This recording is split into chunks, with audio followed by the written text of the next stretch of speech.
Dr. Mark Easy here with your science moment. There's a reason that the interventions, whether it's in COVID or whether it's climate change or any kind of righteous new kind of communities which believe that they're installing policies to save the world. There's a reason that their interventions tend to end up being useless, harmful, and tyrannical. Right? It's not just because they don't do cost-benefit analyses per se. It's not just because they don't, have a care about civil liberties. It actually gets selected for to be useless, to be harmful, and to be tyrannical. That is, a lot of what happens in these communities are things that evolve, that get selected for, because they tend to encourage the continuation of that community. So, let me give you just a quick, pointing in the right direction.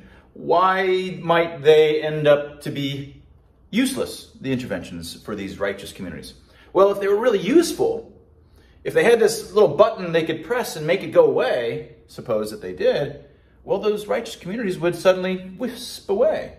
There would be no righteous communities anymore. There'd be no need for it because it'd be something really simple and effective that could be done, and the community would disappear. Communities are going to avoid those. Not that individuals per se are trying to avoid it, but the communities will select for policies which are potentially useless, because the ones that are not useless are going to make those communities disappear. So communities that persist over time get better and better at picking policies which don't, in fact, solve the problem they're trying to solve.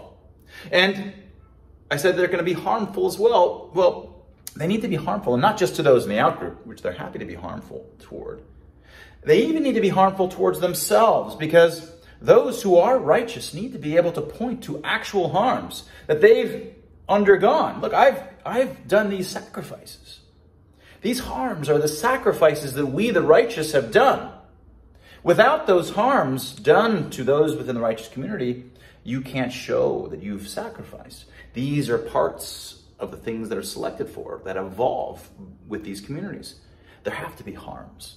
And without the harms, it's like cutting in some sense, these end up being selected for. And finally, tyrannical. Even if there were ways of doing what you needed to do with consent, well, when you put in laws, civil liberties violating laws, new kinds of edicts, right? Those in the righteous community don't think of them as civil liberties violating at all, because to not do the things that the righteous people are saying to do is now taboo. So no one thinks of it as civil liberties violating any more than, not wearing underwear and pants at all going to a restaurant. We all think that's taboo. We don't even consider that a civil liberties violation. So those within the righteous community, over time, it will select for mandates that mandate the new notions of what is not taboo. And the reason that gets selected for is because those who are not part of the community, those who are against it, that are the deniers, well, they're not going to stand for that. It self-identifies them, because they walk and say, look, I don't want to do that. Now you've self-identified. You are not a righteous member. Each of these three things, being useless, being harmful, and being tyrannical, are things that serve the persistence of the righteous community's evolution. To understand the dynamics of these kinds of righteous communities, which is exactly what governs the movements of socio-political bodies, you have to understand these kinds of evolutionary forces. And that was your science moment. If you haven't gotten a copy of Expressly Human by Dr. Tim Barber and myself, get a copy today.